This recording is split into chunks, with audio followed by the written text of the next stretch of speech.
ማንቸስተር ዩናይትድ በቅድመ ውድድር ዝግጅት ከሊድስ ዩናይትድ ጋር በ90 ደቂቃ አቻ ሲለያይ በፔናልቲ ጨዋታውን ማሸነፍ ችሏል። ሴኒ ላመንስ፣ ኩኛ እንዲሁም ደግሞ ታዳጊው ታይነን ቶምሰን እንግዲህ የመጀመሪያ የወዳጅነት ጨዋታቸውንም ማድረግ ችለዋል። ብራያን ምቤሞ በቅድመ ውድድር ዝግጅት ጎል ከማስቆጠርም አልፎ እንግዲህ ለጎል የሚሆን ኳስ አመቻችቶ ማቀበልም ችሏል። ጥሩ የሚባል የቅድመ ውድድር ዝግጅትም እያሳለፈ ይገኛል። ዩናይትድ ምንም እንኳን ለግራ ክንፉ ተከላካይ ቢፈልግም ሃሪ ሃማስ በጨዋታው ድንቅ የሚባል እንቅስቃሴ በማድረግም በተጨማሪ ደግሞ በጨዋታው ላይ በቋሚ አሰላለፍ ውስጥ ገብቶ ነው የጀመረው። ማይክል ካሪክም ከጨዋታው በኋላ ስለ ማርከስ ራሽፎርድ ተጠይቀው እንግዲህ እሱ የኛ ተጫዋች ነው፣ ምርጥ ተጫዋቻችን ነው፣ ለረጅም ጊዜ ማቋለው ጥሩ ነገር ይሰጠናል ሲሉ ተናግረዋል። እነዚህንና በጨዋታ ላይ ስለተመለከትናቸው አንዳንድ ሀሳቦች በዚህኛው ቪዲዮ እናነሳለን። ለዚህ ቻናል ግን አዲስ ከሆኑ ሰብስክራይብ ማድረግ እንዳይረሳ። ወደ ቪዲዮ ነው።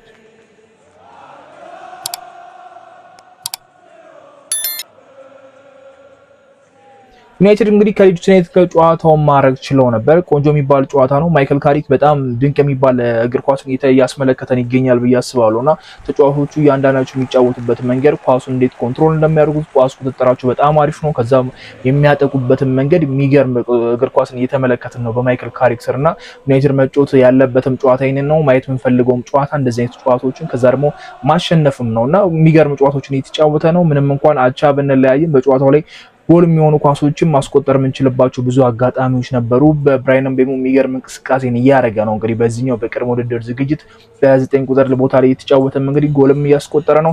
ዝርክዚ ላስቆጠራት ጎል ደግሞ እሱ ነው አመቻችቶ የሰጠውና ኳሱን እንዴት ይዟት እንደመጣና ተጫዋቹን የጣለበት መንገድ በጣም የሚገርም ነበርና ለዝርክዚ ሙሉ ለሙሉ ጨርሶ ነው የሰጠው ማለት እንችላለን። ዝርክዚ ቆንጆ በሚባል ሁኔታ ኳሱን ጨርሶታልና ዩናይትድ ቀድሞ ጎል ማስቆጠር ችሎ ነበረ። በጣም ጥሩ የሚባል እንቅስቃሴ ተመልክተናል። በአማድ በኩልም እንቅስቃሴ እያደረገ ነበር። እንደማለፈው እንደ ፒኤስጂ አይነት ጨዋታ ባይሆንም በዚህኛው ጨዋታ ላይ ጥሩ የሚባል እንቅስቃሴ ማሳየት ችሏል። ብራያን ምቤሞ ግን ይሄኛውን አቋም በሚቀጥለው ዓመት የሚደግመው ከሆነ በጣም አሪፍ ነው። ልክ ዩናይትድ ሲመጣ የነበረው አይነት ብራያን ምቤሞን እየተመለከተ እንገኛለንና የመጨረሻዎቹ የማይክል ካሪክ ጨዋታ ላይ ብራያን ምቤሞን አላገኘ ነው ብዬ አስባለሁ። በሩበን አሞሪም በነበረበት ታይም ብራያን ምቤሞ ይሻል ነበርና አሁን ላይ በማይክል ካሪክ ስር በ9 ቁጥር ቦታ ላይ እንግዲህ ጥሩ የሚባል እንቅስቃሴን እያሳየን እንደሆነ በግልጽ የሚታይ ነገር ነው። በጎል ተሳትፎ አሪፍ እንደሆነ አሳይቶናል ብዬ አስባለሁና ምቤሞ በፕሪሚየር ሊጉ በሚቀጥለው ሲዝን አሪፍ ነገር ያሳየናል ብዬ እጠብቃለሁ።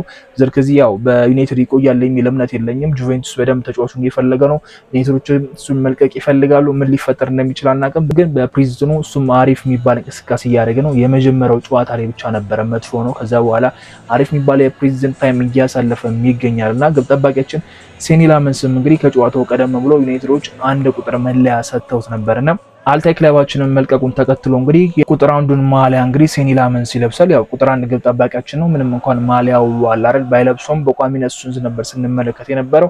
ያው የማሊያው ተጽዕኖ ግብ ጠባቂዎች ይፈልጉታል 1 ቁጥር መልበስ ያው ግልጽ ነው ብዬ አስባለሁና ዩናይትድ 1 ቁጥር እንዲለብስ አድርጎታልና የመጀመሪያው የቅድመ ውድድር ዝግጅት ማድረግ ችሏል። ምንም እንኳን ጎል ቢቆጠርበት ዩናይትድ ቢያንስ በ90 ደቂቃ እንዳይሸነፍ ያደረገው በጣም ድንቅ የሚባል ሴቭ ማድረግ ችሏልና ሴኒ ላመንስ ከዓለም ዋንጫው መጥፎ የሚባል ሞመንት በቃ አገሩን ቤልጂየም በሱ ምክንያት ነው ከዓለም ዋንጫው የተባረረችው ብለን ሙሉ ለሙሉ ማንሳት እንችላለን። ኮርቷ ተጎድቶ ከገባ በኋላ የሰራት ስህተት ሀገሩን ቤልጂየም ዋጋ አስከፍላ ነበርና ያ መጥፎ ሞመንት ወደ ዩናይትድ እንዳይመጣ ስንል ነበር። ግን ያሳየው እንቅስቃሴ በጣም አሪፍ ነበር። እንደ መጀመሪያዎቹ ደቂቃ እንግዲህ ጥሩ የሚባል እንቅስቃሴን አይተናል በሴኒ ላመንስ በኩልና ሌላኛው አስገራሚ ነገር ምናልባት ሃሪ ሃማስ ይመስለኛል። ሃሪ ሃማስ እኔ ደጋግሜ ስለው የነበረው ልጅ ነው። ዩናይትድ ምናልባት እሱን ቢመለከተው በጣም አሪፍ ነው ብዬ የማስበው ተጫዋች ነውና ሃሪ ሃማስ ሩበን አሞሪም ገና በነበሩበትም ታይም ለምን ውሰት ሰጡት እያልኩ ነበር። ዲያጎ ሊዮ ወደ ዩናይትድ ሲመጣ ለግራ ክንፉ ምናልባት ከሉክሾ ጋር ሊፎካከር ይችላል ብለው እንዳሰቡ ገብቶኛል። ግን ዲያጎ ሊዮ ወዲያው ነበር ታወርታችኛው የሄዱትና ለዋናው ቡድን እንደማይመጣን ያውቁታል።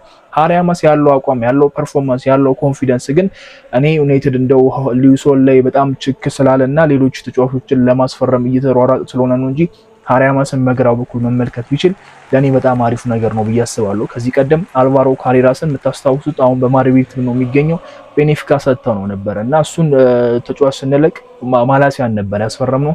ማላሲያ እንደምታውቁት በዩናይትድ ቤት ምንም ሳያገለግለን ለ1 ዓመትም ተጎድቶ ክለባችንን በነፃ ለቆ ወጥቷልና አልቫሮ ካሬራስ አሁን በማድሪድ እየተጫወተ ነው። ዩናይትድ ግን የግራ ክንፍ ተከላካይ እየፈለገ ነውና በሃሪ ሃማስን በኩል ተመሳሳይ አይነት ስህተት እንዳይሰሩ ነው የምፈራውና የነበረው ኮንፊደንስ የነበረው ጨዋታ በጣም የሚገርም ነውና እኔ ሃሪ ሃማስን መመልከት ለምን እንደማይፈልጉ ግልጽ አይደለም። ተጫዋቹን ቢያንስ እንኳን በቋሚ አሰላለፍ ውስጥ ባይከቱት ከሉክሾ ጋር ለማፎካከር ባይወስኑ እንኳን እንዳይለቁት ነው ብለው ተጫዋች ነውና ዩናይትድ ቤት መቆየት ያለበት ተጫዋች ነው ብዬ ነው ማስበውና ዩናይትድ ሊሶልን ያስፈርማል አያስፈርሙም ገና የዝውውር መስኮት ስላልተጠናቀቀ ሙሉ ለሙሉ አያዘዋውረውም ብለን ማውራት አንችልም። ኒውካስትል ምንም ተጫዋቹ ይሸጥ አይደለም ቢልም የሉዊሶል ጉዳይ ክለቡን ልቀቁኝ የሚል ከሆነ ምናልባት ከኒውካስትል ጋር ያለው ነገር ግብ ውስጥ የሚፈጥር ከሆነ ምናልባት ዩናይትዶች እሱን አድቫንቴጅ ሊጠቀሙ ይችላሉ። ግን ሃሪ አማስ ለዩናይትድ የግራ ክንፍ መፍትሄ ይሆናል ብዬ ማስበው ተጫዋች ነውና ምናልባት ዩናይትዶች ቢመለከቱት ብዬ ማስበው ተጫዋች ነው። ዩናይትድ ከዚህ ቀደም ሲያረጋቸው የነበራቸው የፊት ለፊት መስመር አጥቂዎች ነው። በቃ እነ ጋርናቾንም ስንመልከት ራሽፎርድንም ከዚህ ቀደም እነ ጃኖዛይንም ስናነሳ ሞር የማጥቃት ሂደት ላይ ያሉ ተጫዋቾች ከታዳጊ ማምጣት ይፈልጋሉና ተከላካይ ላይ ብዙ እየተመለከትን አይደለምና ለተከላካዮች እድል ቢሰጣቸው በጣም አሪፍ ነው። ኮሚሜኑ በመሃል ሜዳው በኩል እንዴት ድንቅ ልጅ ከካሪንግተን እንዳመጣን አይተናል። ስለዚህ ሃሪ አማስም ሌላኛው ድንቅ ልጅ ነው ብዬ ነው ማስበውና ማይክል ካሪክም ዩናይትዶችም በዚህ ልጅ ላይ ቢያሰቡበት በጣም ደስ የሚል ተጫዋች ነውና በዩናይትድ ቤት ቢቆይና ዩናይትዶች ተጫዋቹን ባይለቁት ባይነኝ ኮንዶ ውሰትም እንደባለፈው አመት ሰጥተውት ቢሆን ተመልሶ የሚመጣበት አይነት ውሰት ወይ ደግሞ ከሸጡትም እንኳን መልሶ መግዛት የሚችሉበት አማራጭ ቢሸጡት ባይነኝና ክለቡን ባይለቅ ደስ የሚል ተጫዋች ነው። ሌላውና ኩኛም ተቀይሮ ገብቶ እንግዲህ የመጀመሪያ ቅድመ ውድድር ጨዋታቸውን ማድረግ ችለዋል። እነ ሳንቶስም ጥሩ የሚባል እንቅስቃሴ ሲያደርጉ ነበር። ፍሌቸር በመሃል ሜዳው እንደማይመጠን በጣም ግልጽ ነው። እሱ ነው የመጀመሪያ ጎል ዩናይትድ እንዲቆጠርበት የሚያደርገው ተጫዋችና ያው ዩናይትድ በሱ ላይ ምንም ዲፔንድ የሚሆንበት ነገር የለም። እሱን በቋሚነት የምንመለከትበት ኢቨን እንኳን ለካርሊንግ ካፕ እና ኤፍ ኤ ካፕ ጨዋታ ላይ እንኳን ፍሌቸር እንመለከተዋለን በመሃል ሜዳው ብዬ አላስብምና ሊድስ ዩናይትድ እንዲያስቆጥር ያደረገው ጎል በሱ ምክንያት ምንም ግልጽ ነው የሱ ስህተት ነው ብለን ማውራት እንችላለንና ፍሌቸርን የማየት እድላችን በጣም ጠባብ ነው። ያው ሜሰን ማውንት በጉዳት ምክንያት በዚህኛው ጨዋታም ስላልተገኘ ነው ፍሌቸርና ሳንቶስን ያስጀመረው። ሳንቶስ የሚገርም ፈራሚ ነው፣ ጥሩ የሚባል እንቅስቃሴ ነው። ስለሱ በደንብ አውርተናል። ፕሪሚየር ሊጉ ሲጀምር ደግሞ በደንብ የምናወራ ይሆናል። እነ ቴሌማንስ ተቀየረው ገብቷል። እነሱም ከገቡ በኋላ የሚገርም ኳስን ነበር የተመለከትነው። ብሩኖ ነው። ቴሌማንስ በተመሳሳይ መልኩና ቆንጆ የሚባሉ ጨዋታዎችን ሲጫወቱ ነበር። እነ ማዝራዊ ተቀይረውን ገብቶ ጥሩ እንቅስቃሴ ሲያደርጉ ነበር።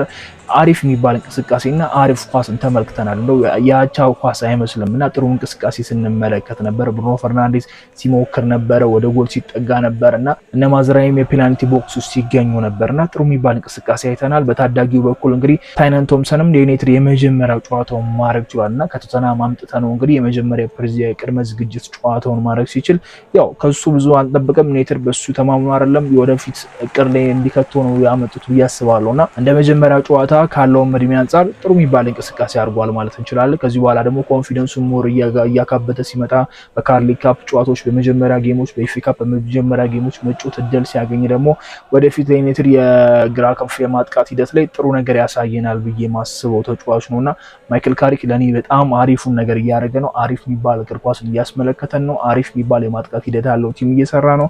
መሀል ሜዳው በጣም ጥሩ ነው።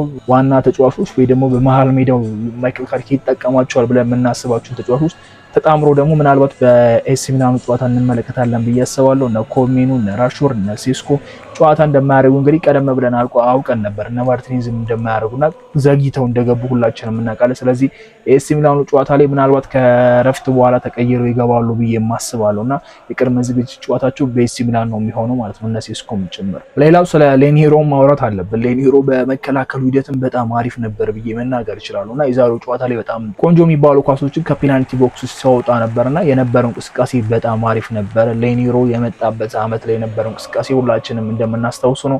በተለይ ከሊቨርፑል ጋር በነበረን ጨዋታ ከኑኔዝ እግር ስር የወሰዳት ኳስ ሁሉንም የዩናይትድ ደጋፊ ያስደሰተና የሱ ላይ ያለን ኤክስፔክቴሽን ከፍ እንዲል ያረገበት ይመስለኛል ያቺ እንቅስቃሴና ሌኒሮ ባለፈው አመት ጥሩ የሚባል እንቅስቃሴ ቢያደርግም ታዳጊ እንደሆነ ግልጽ ነውና ራሱን ተናግሮታል። ሰዎች ገና ታዳጊ መሆኑን እየገባቸው አይመስለኝም ሲል እንግዲህ በራሱ አንደበት ተናግሯልና ሌኒሮ ወደፊት ዩናይትድ የመሃል ሜዳ ተከላካይ ተስፋ እንደሆነ እናውቃለን።